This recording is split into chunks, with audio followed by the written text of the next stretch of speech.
Assalamualaikum warahmatullahi wabarakatuh. Perkenalkan, nama saya Anissa Nurhidayati dari Prodi Manajemen MF dengan NIM 2111002946. Di sini saya akan memenuhi tugas UAS dari Bapak Dosen Dwi Agung Nugroho Ariyanto dengan materi etika dalam bisnis dan beberapa prinsip. Prinsip-prinsip etika bisnis. Pertama, saya akan menjelaskan tentang prinsip otonomi. Prinsip otonomi sendiri adalah sikap dan kemampuan manusia untuk menghadapi keputusan dan bertindak berdasarkan kesadarannya tentang apa yang dianggapnya baik dan benar. Selanjutnya, saya akan menjelaskan tentang prinsip kejujuran dalam etika. Terdapat 3 lingkup kegiatan bisnis yang ditunjukkan secara detail bahwa bisnis tidak akan bisa bertahan lama dan berhasil jika tidak didasarkan atas kejujuran kita sendiri. Pertama, jujur dalam pemenuhan syarat-syarat, perjanjian dan kontrak. Kejujuran ini sangatlah penting artinya bagi masing-masing pihak dan sangat menentukan relasi dan kelangsungan bisnis masing-masing pihak selanjutnya. Karena salah satu pihak berlaku curang dalam memenuhi syarat-syarat perjanjian tersebut, selanjutnya tidak mungkin lagi ada pihak yang dicurangi itu mau menjalin relasi bisnis dengan kita. Kedua, kejujuran dalam penawaran barang atau jasa dengan mutu dan harga yang sebanding. Dalam pasar yang terbuka dengan barang dan jasa yang beragam dan sangat berlimpah ditawarkan ke dalam pasar. Dengan mudah, konsumen itu sendiri berpaling dari suatu produk yang lain. Suatu produk, terus dia itu berpindah ke produk lain dengan alasan produk yang lama tidak jujur atau curang dalam menjualnya, dan dia merasa tercurangi dan akhirnya dia pindah ke produk yang baru atau yang lain. Ketiga, jujur dalam hubungan kerja intern ataupun eksternal dalam suatu perusahaan.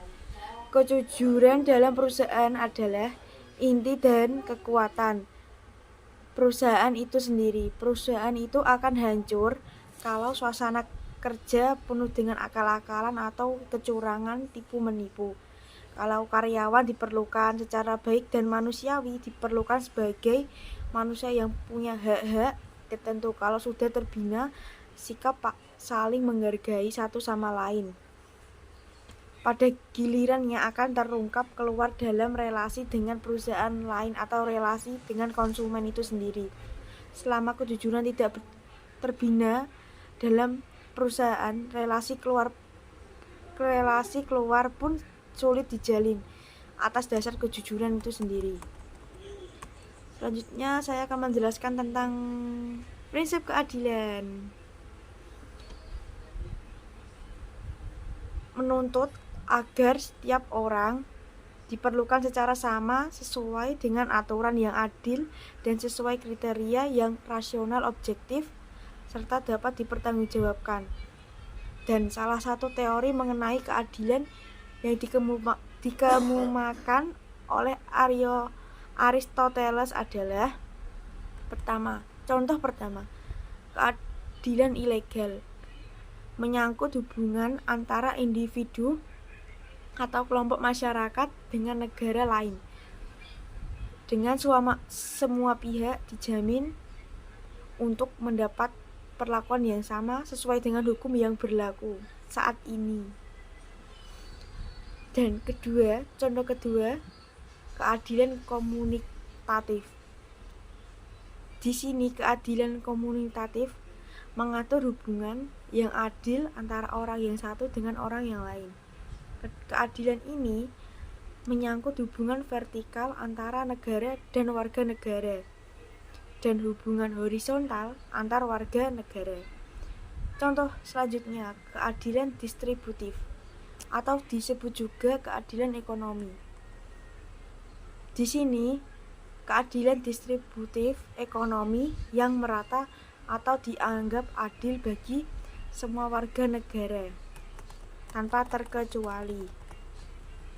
Selanjutnya, next, prinsip saling menguntungkan atau dalam kurung mutual benefit principle menuntut agar bisnis dijalankan sedemikian rupa sehingga menguntungkan semua pihak di dalamnya. Next, selanjutnya saya akan menjelaskan tentang prinsip integritas moral.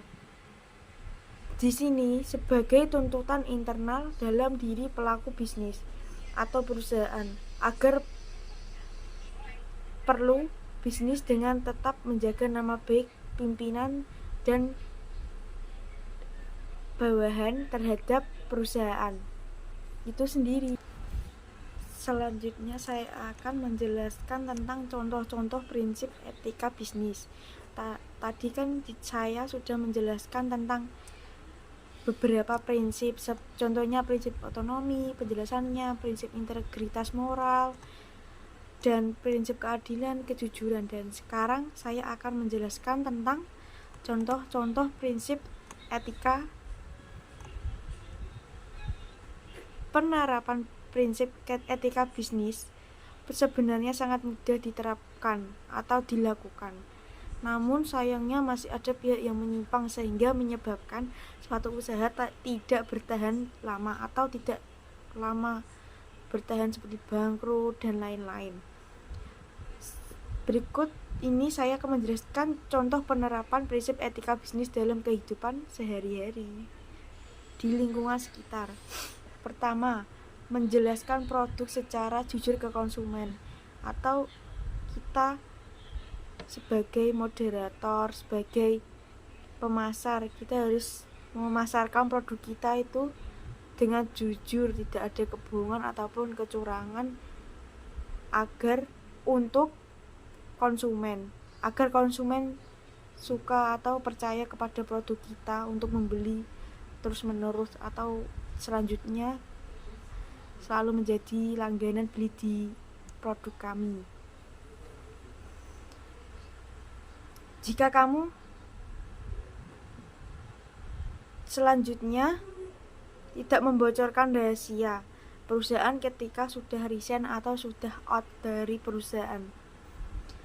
Salah satu bentuk dari loyalitas inilah patuh terhadap perintah perusahaan dan tidak membongkar rahasia perusahaan ke pihak luar atau tidak menjelek-jelekan perusahaan kita di orang-orang ataupun di pihak lainnya atau tutup mulut.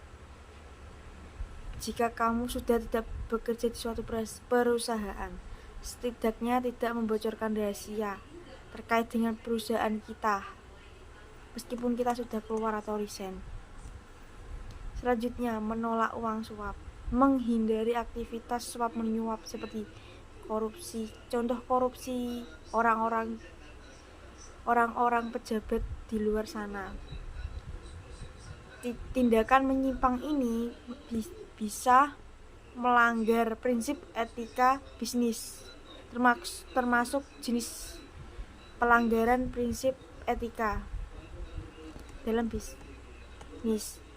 Selanjutnya, bertutur kata dengan bahasa yang sopan. Contohnya, berbicara menggunakan bahasa yang sopan. Etika bisnis ini harus diterapkan oleh semua pihak, baik karyawan ataupun pemilik usaha itu sendiri. Terlebih apabila pekerjaanmu berkaitan dengan klien. Pastikan kita tidak berbicara yang menyimpang atau bercanda renyah. Kita harus tahu di mana kita tertawa dan di mana kita serius. Selanjutnya saya akan menjelaskan tentang manfaat etika bisnis. Tadi kan saya sudah menjelaskan tentang prinsip-prinsipnya, contoh-contohnya. Sekarang saya akan menjelaskan tentang manfaat. Dalam berbisnis, etika menjadi elemen yang paling penting dan yang harus diperhatikan untuk mencakup dalam berbagai aspek karena akan berpengaruh terhadap banyak pihak.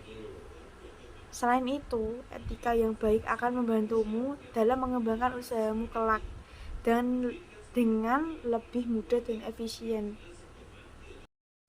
Selanjutnya saya akan menjelaskan materi tentang hubungan etis antara konsumen dan perusahaan. Dalam kegiatan terjadinya jual beli, ada yang dinamakan produsen dan konsumen, yang merupakan dua tokoh utama dalam terjadinya proses melakukan transaksi jual beli, baik barang ataupun jasa. Konsumen merupakan prioritas terpenting dalam sebuah bisnis. Suatu bisnis tidak akan bisa berjalan tanpa adanya konsumen atau pembeli. Tetapi terkadang banyak perlakuan pelaku usaha yang terhadap konsumen yang merugikan konsumen sendiri, sehingga memberikan efek pada konsumen itu sendiri. Hubungan produsen dan konsumen ini terjadi dalam setiap aktivitas bisnis. Hal ini yang membuat adanya pengertian hubungan produsen dan konsumen serta gerakan dari konsumen sampai adanya sebutan bahwa konsumen adalah raja atau pembeli adalah raja.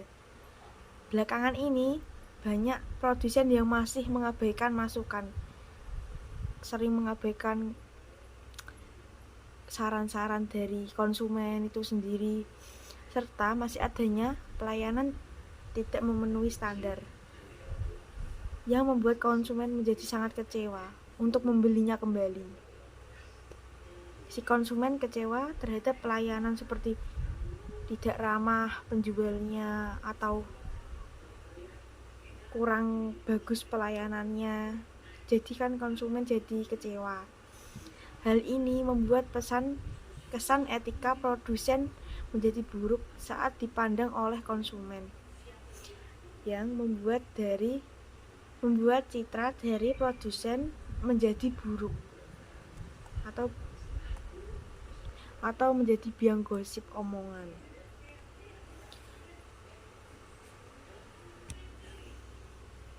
Pengertian dari hubungan produsen dan konsumen.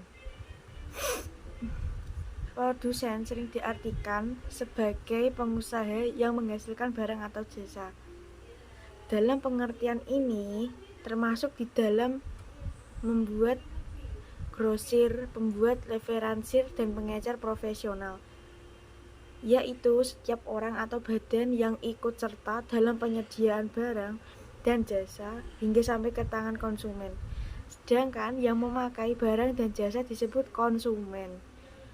Dalam ilmu ekonomi dapat dikelompokkan pada golongan besar suatu rumah tangga, yaitu golongan rumah tangga konsumsi RTK atau singkatannya, dan golongan rumah tangga produksi (RTP).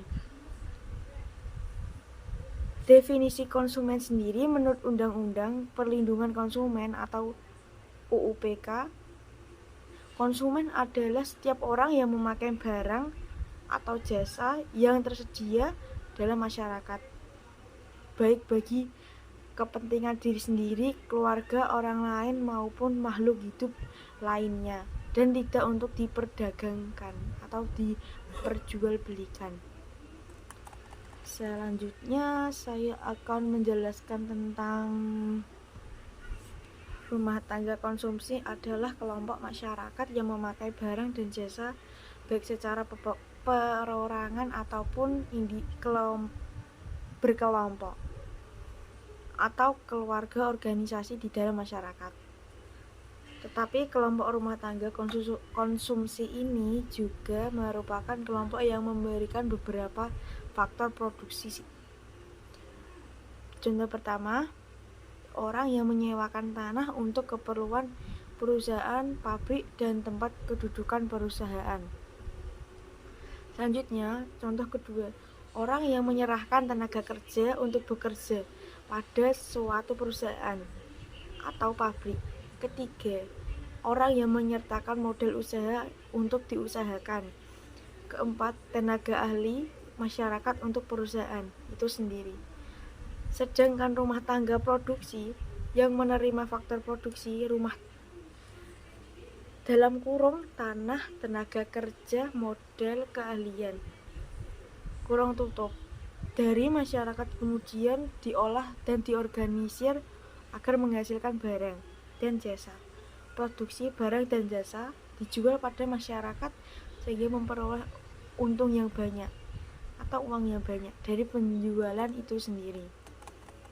Akibatnya antara konsumen dan produsen tidak bisa dipisahkan, artinya tanda kutip saling mempengaruhi dan saling membutuhkan, atau simbiosis mutualisme.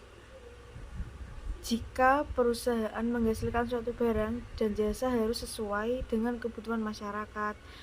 Kalau tidak, maka produksinya tidak akan laku terjual. Namun, jika produsennya cukup pintar dan cermat, sehingga kebutuhan konsumen yang sebelumnya tidak ada menjadi ada. Cara tersebut disebut dengan inovasi baru, yaitu menciptakan sesuatu yang belum ada atau menyempurnakan yang sudah ada sehingga mempunyai fungsi yang lebih lagi untuk dijual dengan harga yang lebih mahal dari sebelumnya. Selanjutnya saya akan membicarakan tentang hubungan secara langsung. Deskripsi tentang hubungan secara langsung.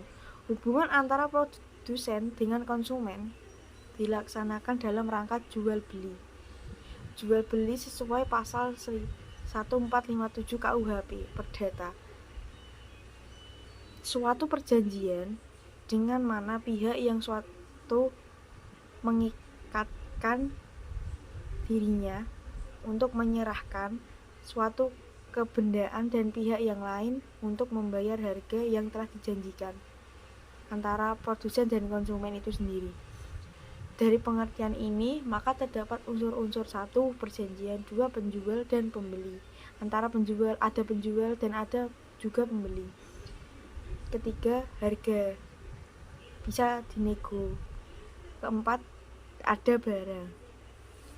Suatu perjanjian sesuai pasal 1313 KUHP Perdata, suatu perbuatan dengan mana satu orang atau lebih mengikatkan dirinya terhadap satu orang lain atau lebih. Untuk suatu perjanjian diperlukan 4 syarat sesuai pasal 1320 KUHP Perdata, yaitu 1. Sepakat mereka yang mengikatkan diri. 2. Kecakapan untuk membuat suatu perikatan. Ketiga, suatu hal tertentu. Keempat, suatu sebab yang halal. Selanjutnya saya akan membahas tentang hubungan tidak langsung. Pada awal sejarah manusia, transaksi bisnis terjadi secara langsung antara produsen dan konsumen. Dan seiring dengan revolusi industri, transaksi usaha berkembang ke arah hubungan yang tidak langsung melalui suatu mata rantai distribusi. Dari pelaku usaha disalurkan atau didistribusikan kepada agen atau tangan pertama dan kedua. Lalu pengecer itu tangan ketiga, baru sampai ke konsumen. Dan konsumen sendiri itu jadi orang keempat. Jadi pertama itu produsen, kedua itu yang mendistribusikan atau agen, keempat pengecer itu sendiri, dan orang kelima konsumen yang membeli terakhir. Dalam hubungan ini tidak terdapat hubungan kontraktual atau perjanjian antara produsen dan konsumen itu sendiri. Selanjutnya saya akan menjelaskan tentang gerakan konsumen. Salah satu syarat bagi terpenuhi dan terjaminnya hak konsumen adalah perlunya pasar dibuka dan dibebaskan bagi semua pelaku ekonomi, termasuk bagi produsen dan konsumen untuk keluar masuk dalam pasar. Gerakan ini terutama lahir karena dirasakan adanya penggunaan kekuatan bisnis secara tidak fair. Gerakan konsumen juga lahir karena pertimbangan sebagai berikut. 1. Produk yang semakin banyak di satu pihak menguntungkan konsumen karena mereka punya pilihan bebas yang terbuka. Namun di pihak lain juga membuat pilihan merek menjadi rumit. Kedua, jasa kini semakin terspesialisasi sehingga menyulitkan konsumen untuk memutuskan nama mana yang benar-benar dibutuhkannya. Ketiga, kebutuhan iklan di mana berbagai media massa dan media informasi lainnya membawa pengaruh yang sangat besar bagi kehidupan konsumen. Selanjutnya saya akan menjelaskan tentang asas perlindungan konsumen. Pertama, asas manfaat. Penjelasan deskripsi dari asas manfaat adalah segala upaya dalam penyelenggaraan perlindungan ini harus memberikan manfaat yang sebesar-besarnya bagi kepentingan konsumen dan pelaku secara usaha keseluruhan. Kedua, asas keadilan. Di sini asas keadilan adalah partisipasi seluruh rakyat dapat diwujudkan secara maksimal dan memberikan kesempatan kepada konsumen dan pelaku usaha memperoleh haknya dan melaksanakan kewajibannya secara adil. Ketiga, asas keseimbangan. Memberikan keseimbangan jaminan atas keamanan dan keselamatan kepada konsumen dalam penggunaannya.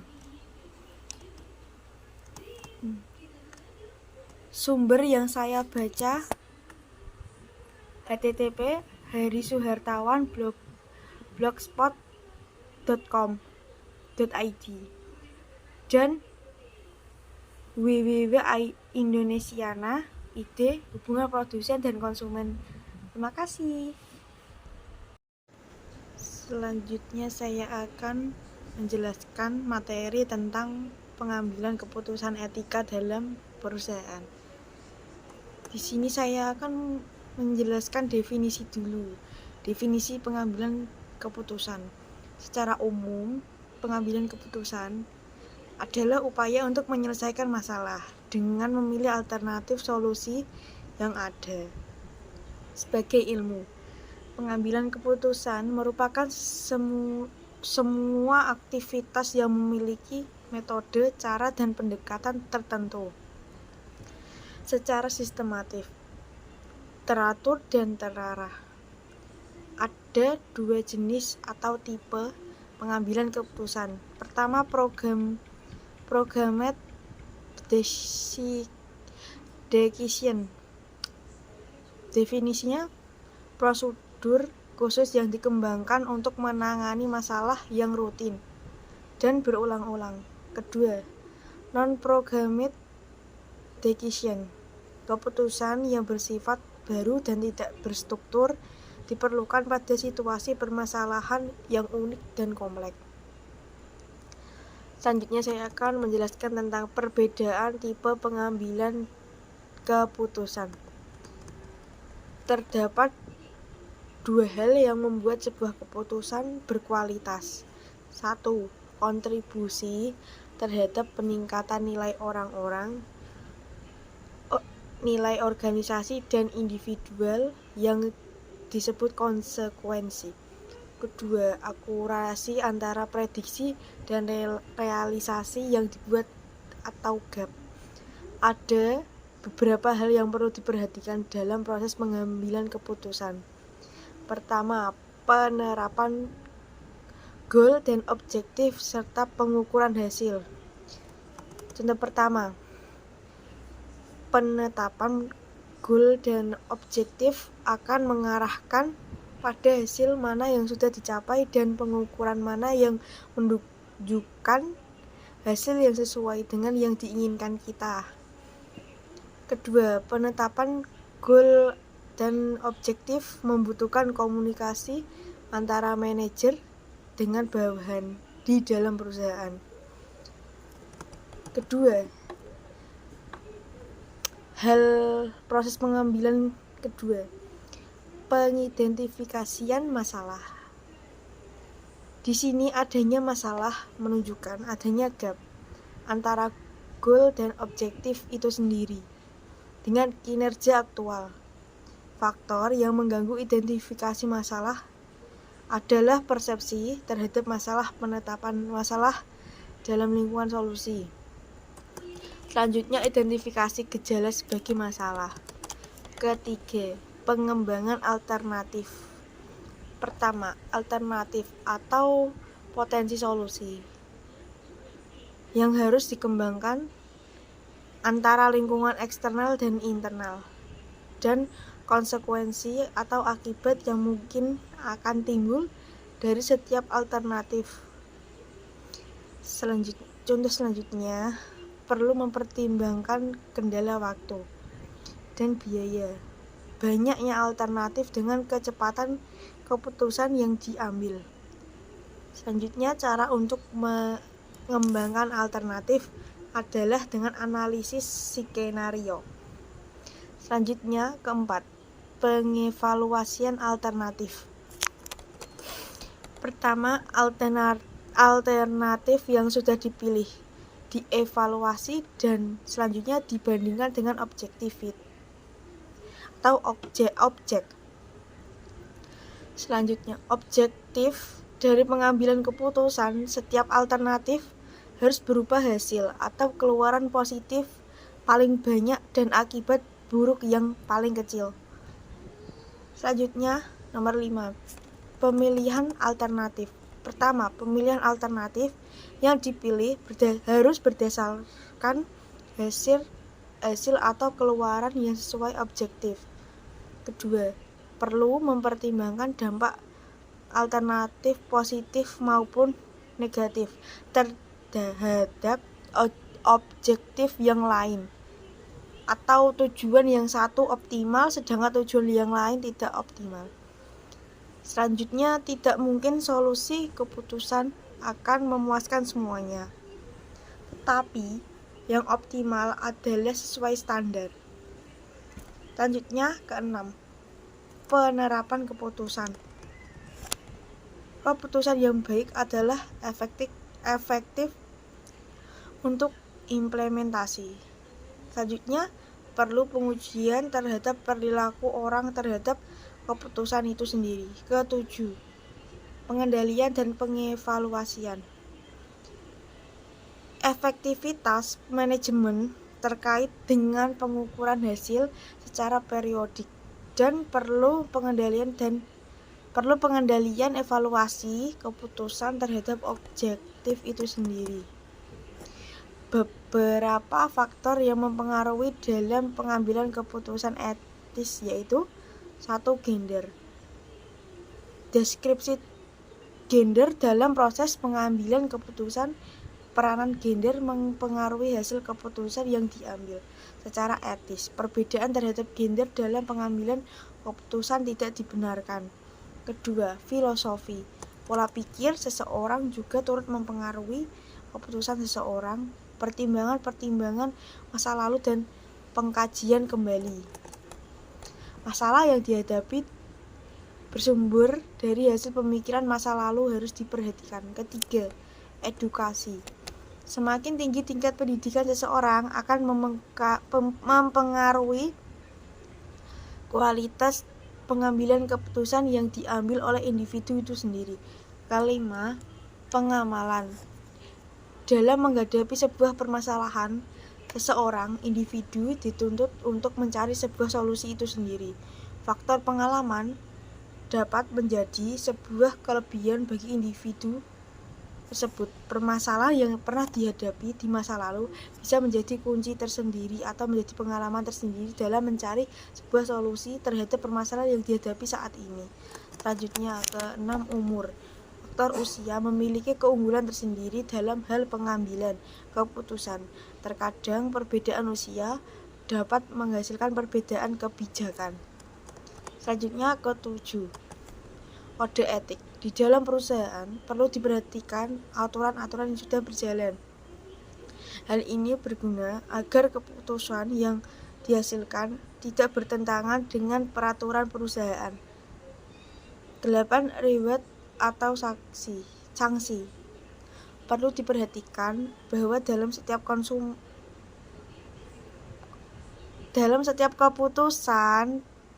akan menghasilkan output yang baik, maka akan mendapatkan penghargaan tertentu. Begitupun sebaliknya. Next, selanjutnya, individual dan group decision making. Jika dilihat dari hasil dan proses pengambilan keputusan, pertama, waktu lama, kedua, lebih baik, terlebih pada latar belakang masalah yang bervariasi. Ketiga, pengaruh buruk dari faktor perilaku, dominasi personalitas superior atas status superior atas keahlian. Selanjutnya, penerapan etika bisnis. Etika bisnis diterapkan pada tingkat institusi makro, pada organisasi, dan dalam kepemimpinan. Walaupun dasar dari keputusan etis sama pada setiap tingkatan, namun fokus pada setiap level yang berbeda. Oke, selanjutnya, pada level operasional perusahaan, standar etika dapat dipenuhi dengan menggunakan misi dan tujuan-tujuan jangka menengah dan pendek sebagai standar etika bisnis. Dalam konteks ini, mengambil keputusan memasukkan tujuan yang terukur atau pertumbuhan dalam persen dan referensi waktu atau tahun bulan.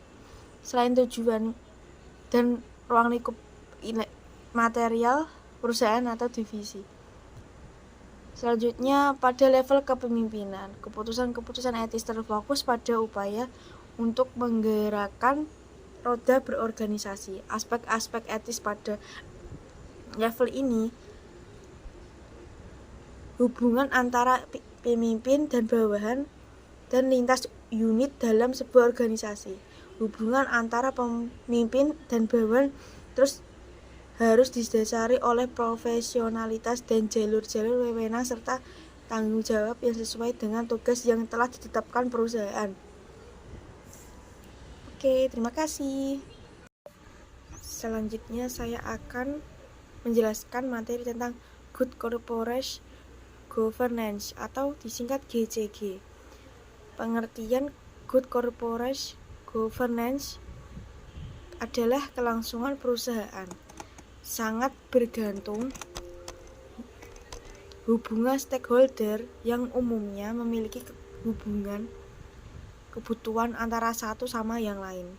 Pengertian Good Corporate Governance adalah teknik pengolahan perusahaan untuk menyeimbangkan ragam kebutuhan pemangku kepentingan. Prosesnya biasanya diwarnai oleh penyelesaian konflik dari keberagaman stakeholder dan pemberian kepastian bahwa implementasi prosedur yang benar selalu dilakukan perusahaan. Pengertian Good Corporate Governance atau GCG menurut para ahli.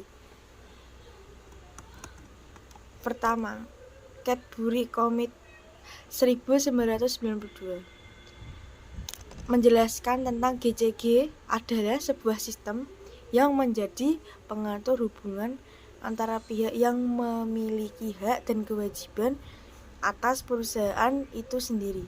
Kedua, AGOS 2011 dan kurung tutup. Mendefinisikan pengertian tata kelola perusahaan sebagai sistem tata kelola yang bersifat transparan dan mengatur peran direksi, pemegang saham, dan jenis stakeholder lainnya.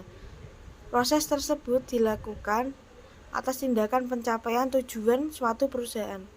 Selanjutnya, Steve Claessens membagi pengertian pengelolaan perusahaan menjadi dua kategori, yaitu serangkaian pola tindak perusahaan yang punya tolak ukur dan tata kelola perusahaan sebagai ketentuan hukum atau regulasi dan norma yang mempengaruhi perilaku di dalam suatu perusahaan itu sendiri. Selanjutnya saya akan menjelaskan tentang tujuan Good Corporate Governance. Menerapkan GCG adalah sebuah tanggung jawab yang harus dilakukan perusahaan. Setiap perusahaan untuk memenuhi goal yang ingin dicapai kompani. 1. Membantu perkembangan ekonomi di dalam perusahaan itu sendiri.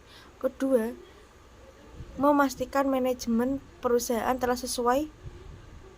Ketiga, meningkatkan modal yang didapat dari investor karena kepercayaan yang diberikan kepada perusahaan. Keempat, membentuk reputasi yang baik atau menjaga nama baik agar selalu baik di depan perusahaan yang lain. Kelima, memberikan panduan untuk menjaga kestabilan di dalam perusahaan itu sendiri. Selanjutnya saya akan menjelaskan tentang prinsip Good Corporate Governance. Good Corporate Governance sendiri dianggap paling ampuh untuk menjaga kestabilan pertumbuhan di dalam perusahaan. Dalam prosesnya, setidaknya ada 5 prinsip utama yang harus dipegang. Pertama, transparansi. Deskripsi dari transparansi itu sendiri adalah perusahaan dengan mempermudah stakeholder untuk mengakses informasi apapun yang mereka butuhkan. Transparansi perlu diimplementasikan untuk menjaga tingkat objektivitas antara perusahaan dan pemangku kepentingan lainnya. Kedua, prinsip kedua, independensi. Menjadi kompani yang tidak mudah dicampur tangani. Dalam artian salah satu prinsip tata kelola usaha. Hal tersebut merupakan upaya yang dilakukan atas nilai independensi. Pihak yang terkait dengan perusahaan harus bisa bergerak masing-masing tanpa saling mendominasi atau saling menyalahkan satu sama lain. Prinsip ketiga, responsibilitas. Dalam menjalankan bisnis akan selalu diikuti oleh regulasi dan norma-norma yang ada.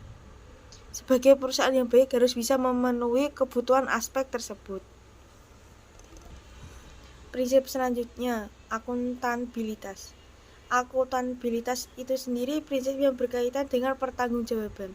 Artinya, sebagai penerapan tata kelola perusahaan yang baik, kompani harus sanggup diminta pertanggungjawaban atas segala keputusan yang diambil. Untuk prinsip selanjutnya, kewajaran dan kesetaraan. Umumnya, stakeholder perusahaan terdiri dari beberapa pihak yang punya kepentingan dengan perusahaan. Artinya, kompani tidak menghadapi satu orang saja dalam menjalankan bisnisnya. Karena itu, nilai keadilan harus diperhatikan agar tidak terjadi kesenjangan di dalam perusahaan. Prinsip selanjutnya, indikator pengukuran Good Corporate Governance. Melihat pengertian Good Corporate Governance menurut para ahli, yaitu Steve Claessens, maka indikatornya adalah: pertama, kinerja dalam perusahaan sesuai nama dan regulasi. Dalam arti pembisnis harus siap dengan konsekuensi apapun yang diterima saat mengambil keputusan sehingga dapat dipertanggungjawabkan. Kedua, melakukan GCG berarti menjaga kondisi perusahaan dengan baik Karena itu harus selalu ada pertumbuhan yang bisa dicapai dari implementasinya. Selanjutnya, indikator pengukuran good corporate governance bisa dilihat dari keputusan alur sumber pembiayaan perusahaan. Selanjutnya keempat, GCG yang berhasil bisa dilihat dari perilaku perusahaan terhadap stakeholder yang mementingkan kelima prinsip strategi tersebut. Next, saya akan membacakan daftar pustaka yang saya baca atau bacaan sumber saya. Hukum Perusahaan Indonesia, cetakan ketiga, revisi Citra Aditya Bakti Bandung, dikemukakan oleh Muhammad Abdul Qadir 2006. Terima kasih. Selanjutnya saya akan membacakan materi tentang CSR. Pengertian dari CSR adalah sebuah kegiatan atau aktivitas yang dilakukan oleh manajemen perusahaan sebagai salah satu bentuk rasa tanggung jawab sebagai perusahaan kepada masyarakat sosial serta lingkungan sekitar, di mana perusahaan itu melakukan segala aktivitas operasionalnya. Pengertian CSR menurut para ahli. Pertama, menurut Kotler dan Nancy. Adapun pengertian lain CSR menurut para ahli, yang pertama adalah CSR menurut Kotler Nancy, di mana CSR merupakan sebuah komitmen suatu perusahaan yang bertujuan untuk membantu dalam meningkatkan kesejahteraan komunitas melalui praktik bisnis yang baik dan benar.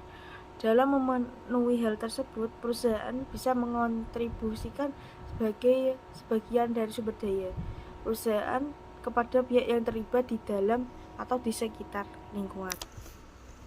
Pengertian CSR menurut Kas, suatu bentuk keterlibatan sebuah organisasi dalam upaya mengatasi kemiskinan dan juga kelaparan. Di sini Kas menjelaskan bagian cukup penting sebab dapat menunjukkan bahwa sebuah perusahaan tidak dapat dilepaskan dari lingkungan yang ada di sekitarnya. Selanjutnya saya akan menjelaskan tentang model pelaksanaan CSR. CSR memiliki bentuk yang sangat beragam, di mana setiap perusahaan mempunyai metode dan modelnya sendiri dalam melaksanakannya. Biasanya, perusahaan yang ada di Indonesia melakukan suatu program CSR dengan menggunakan salah satu dari 4 metode ini. Pertama, keterlibatan langsung. Dalam arti model pelaksanaan yang pertama, sebuah metode di mana perusahaan akan melakukan CSR secara langsung pada masyarakat umum. Contohnya, perusahaan menyediakan bantuan berupa uang tunai, santunan, dan dibagikan kepada masyarakat sekitar yang kurang mampu atau fakir miskin.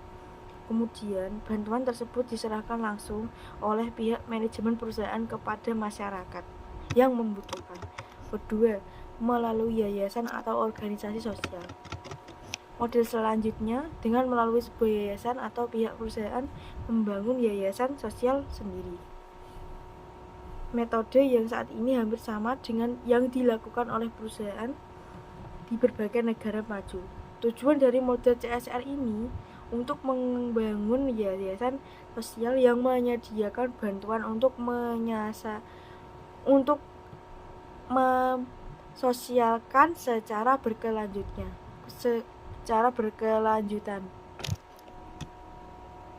Oke, selanjutnya menjalin kemitraan.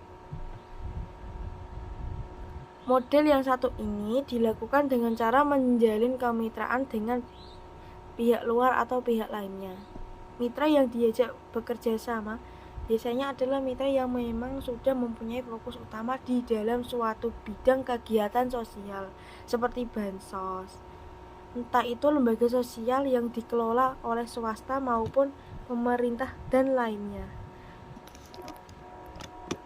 Selanjutnya bergabung dengan konsorsium.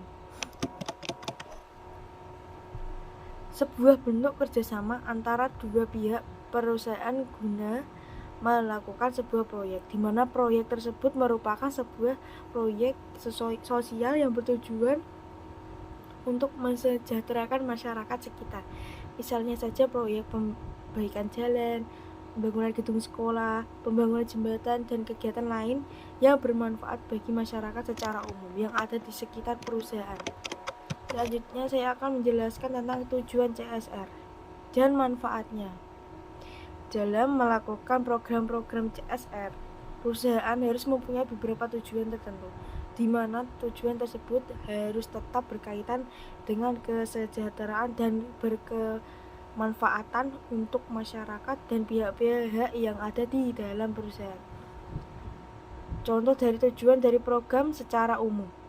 Program CSR secara umum. Pertama, 1. Menjaga nama baik dan citra perusahaan. Tujuan utama dari pelaksanaan program CSR adalah salah satunya untuk menjaga citra dan juga nama baik perusahaan di hadapan masyarakat umum.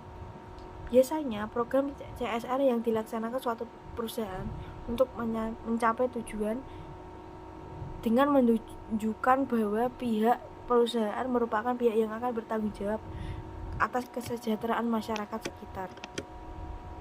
Selanjutnya saya akan menjelaskan tentang menjaga hubungan baik dengan stakeholder. Tujuan ini untuk menjaga dan memelihara hubungan baik dengan stakeholder dengan program CSR yang dilakukan suatu perusahaan, maka hal itu akan menciptakan sebuah hubungan yang lebih hangat dan lebih bersahabat dengan lingkungan sekitar perusahaan. Tak hanya itu, program CSR juga mampu memberikan banyak manfaat bagi masyarakat dalam upaya pengembangan dan pemberdayaan mereka sendiri. Selanjutnya, solusi untuk menyelesaikan masalah yang terjadi di sekitar lingkungan. Adanya sebuah perusahaan di suatu tempat tentu akan melibatkan banyak pihak yang ada di lingkungan tersebut.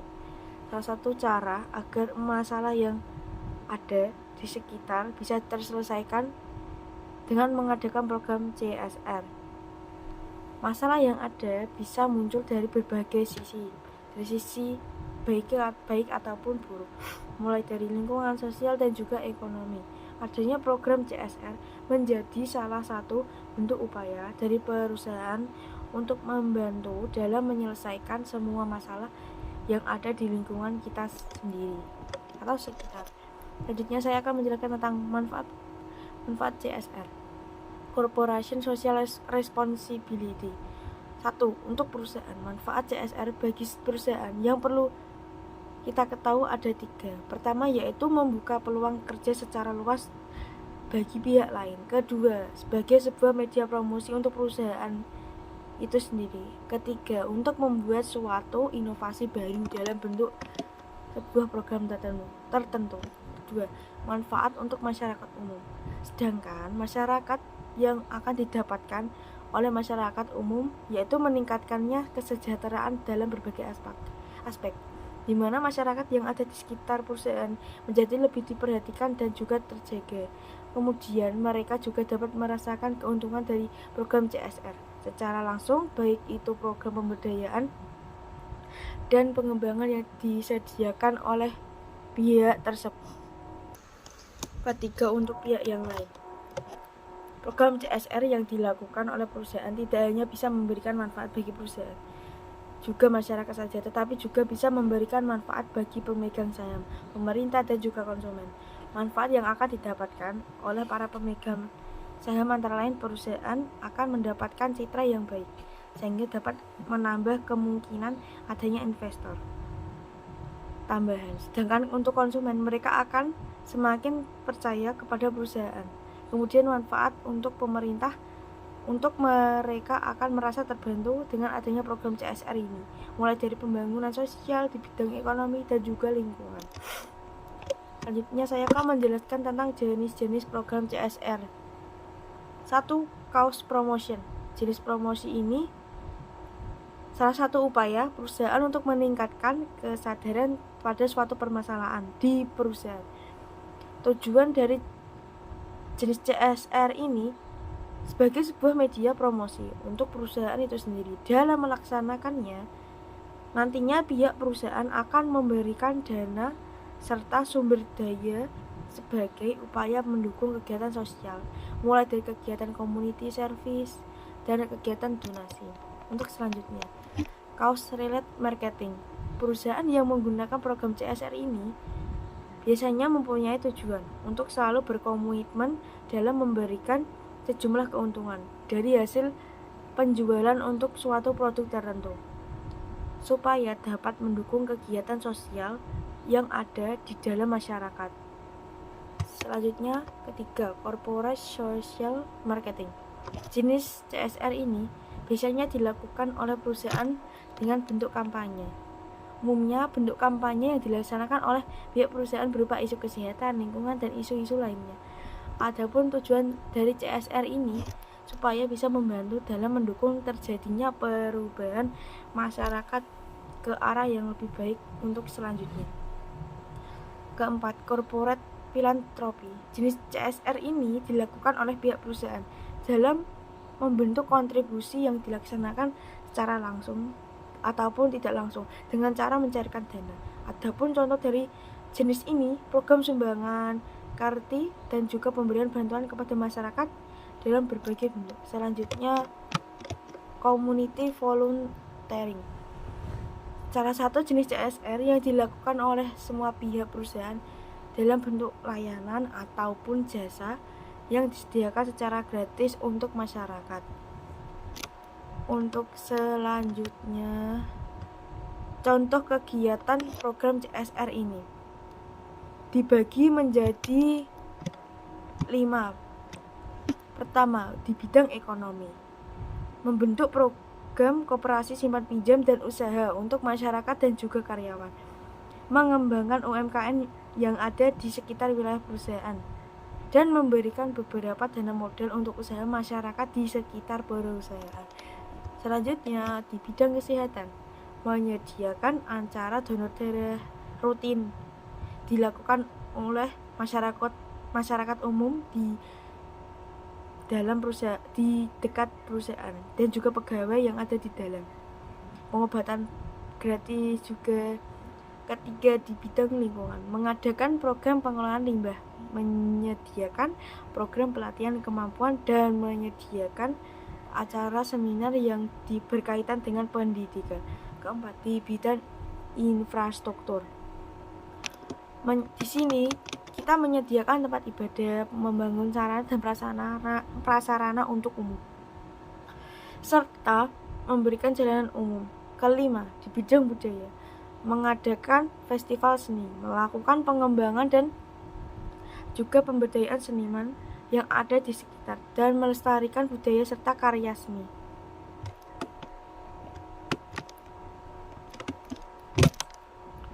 Dan selanjutnya, dari penjelasan materi ini dapat kita simpulkan bahwa program CSR dapat dilakukan oleh semua pihak perusahaan dengan cara melakukan kegiatan operasional di berbagai bidang, mulai dari bidang ekonomi, sosial, lingkungan dalam melakukan kegiatan CSR. Tentunya suatu perusahaan harus memiliki tujuan seperti menjaga hubungan baik dengan stakeholder, menjaga nama baik dan citra perusahaan, dan memberikan solusi atas permasalahan yang terjadi di sekitar kita. Terima kasih.